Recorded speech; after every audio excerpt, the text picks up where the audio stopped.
परम सम्मानित मंच एवं प्यारे साथियों, मैं दो घटनाओं के माध्यम से अपनी बात कहने की कोशिश करूंगा। ये गुजरात के राजकोट में रहने वाली एक स्कूल अध्यापिका जयश्री बेन के जीवन की कहानी है।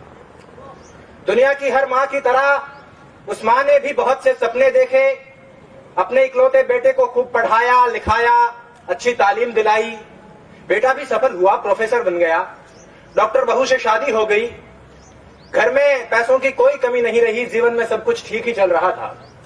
लेकिन बुरे दिन कुछ ऐसे आए कि बूढ़ी मां को लकवा मार गया, पैरालिसिस हो गया, हाथ पैरों ने काम करना बंद कर दिया, तो मां अब बिस्तर पर पड़ी रहने लगी। एक रोज कुछ यूं हुआ बीमारी के दिनों में कि बेटे ने मां को सहारा देकर खड़ा किया। मां बड़ी खुश हुई कि मेरा बेटा मेरे बुढ़ापे की लाठी बन रहा है। बेटा मां को पकड़कर धीरे धीरे सीढ़ियों के सहारे छत पर ले गया। मां बड़ी खुश हुई कि मेरा बेटा मुझे धूप दिखाने ले जा रहा है। छत पर जाने के कुछ देर बाद बेटे ने अपनी मां को गोद में उठा लिया। मां खुशी से भाव विभोर हो गई कि मेरा बेटा जान गया है कि मुझे सीढ़ियों से चढ़ने उतरने में दिक्कत होती है, मेरा बेटा मेरी कितनी फिक्र करता है, मुझसे कितना प्यार करता है। लेकिन उसके बाद उस बेटे ने जो किया, हाथ उठाकर दुआ कीजिए कि दुनिया का कोई भी इंसान वैसा ना करे। उस बेटे ने गोद में उठाकर अपनी मां को 4 मंजिला मकान की छत से नीचे फेंक दिया। बूढ़ी मां कुछ समझ पाती उससे पहले उसकी जिंदगी खत्म हो गई। 4थी मंजिल से नीचे गिरने में कितना वक्त लगता है? 3-4 सेकंड लगते होंगे।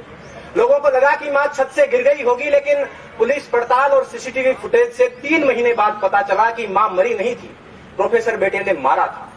और पुलिस पूछताछ में प्रोफेसर साहब ने कहा कि मैं मां की बीमारी से तंग आ गया था और इस आफत से पीछा छुड़ाना चाहता था। इल्म की तासीर जब गुरूर में बदली, बुनियाद रिश्तों की महज दस्तूर में बदली और बुजुर्गों को फकत आफत समझ बैठी औलाद आदम की बड़े बेनूर में बदली। 2 महीने की बीमारी से परेशान होकर प्रोफेसर साहब ने 9 महीने तक पेट में रखने वाली मां को मार डाला। ऐसा ही कुछ मुंबई की आशा साहनी के साथ हुआ। उनके बेटे ने खूब अच्छी तालीम हासिल की, अमेरिका गया, प्रोफेसर बना, लेकिन घर लौटकर नहीं आया।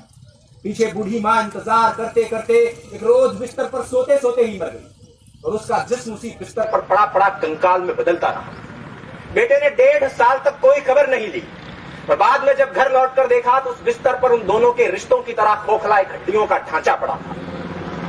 ऐसा ही कुछ सूरत की चंपाबेन के साथ हुआ, ऐसा ही कुछ इलाहाबाद के कमलेंद्र श्रीवास्तव के साथ हुआ, ऐसा ही कुछ इसी शहर के ब्रह्मपुरी में रहने वाले एक बुजुर्ग के साथ हुआ।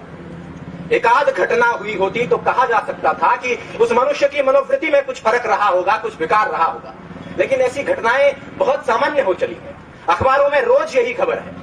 और इन घटनाओं में एक दुखद समानता यह है कि ये उन घरों में घटित हो रही है जिनमें बच्चों ने बहुत अच्छी तालीम हासिल की।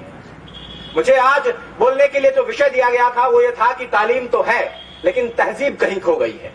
हालांकि पग पग पर इस बात की गवाही मिलती रहती है, लेकिन ये घटनाएं इस बात को पूरी तरह से सिद्ध कर देती है कि तालीम तो है लेकिन तहजीब कहीं खो गई है। शिक्षा तो है लेकिन संस्कार कहीं खो गए हैं, सभ्यता कहीं खो गई है।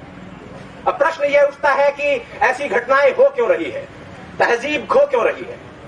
दरअसल हम जिस तरह से अपने बच्चों को पालते हैं और उन्हें सिर्फ तालीम देते हैं, उससे बच्चे प्रोफेसर, इंजीनियर या डॉक्टर तो बन जाते हैं लेकिन इंसान नहीं बन पाते। स्पष्ट कर दूं कि मैं शिक्षा नीतियों को कोसने के लिए खड़ा नहीं हुआ हूं।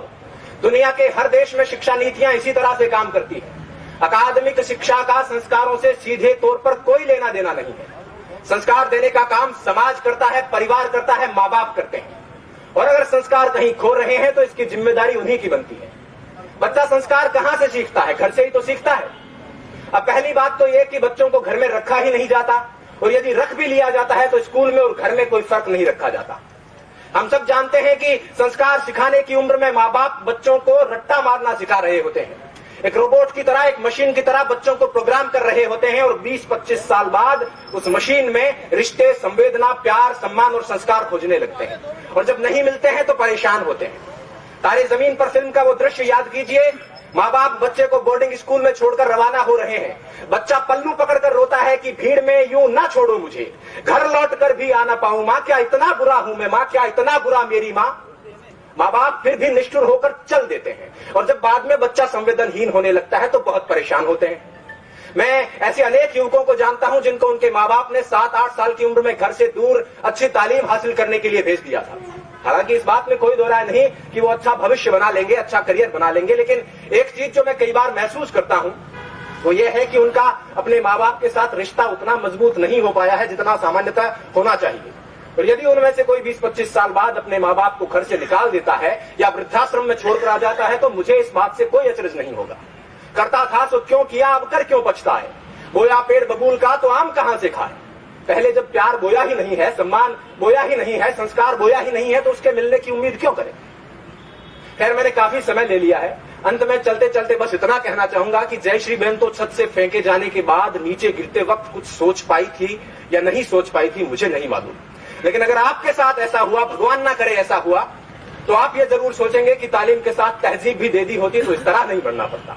और अगर आप इस पश्चाताप के साथ नहीं मरना चाहते हैं तो अपने आने वाली नस्लों को, अपनी पीढ़ियों को, अपनी औलादों को मशीन बनाने के बजाय मनुष्य बनाने की शुरुआत कर दीजिए। इन्हीं शब्दों के साथ मैं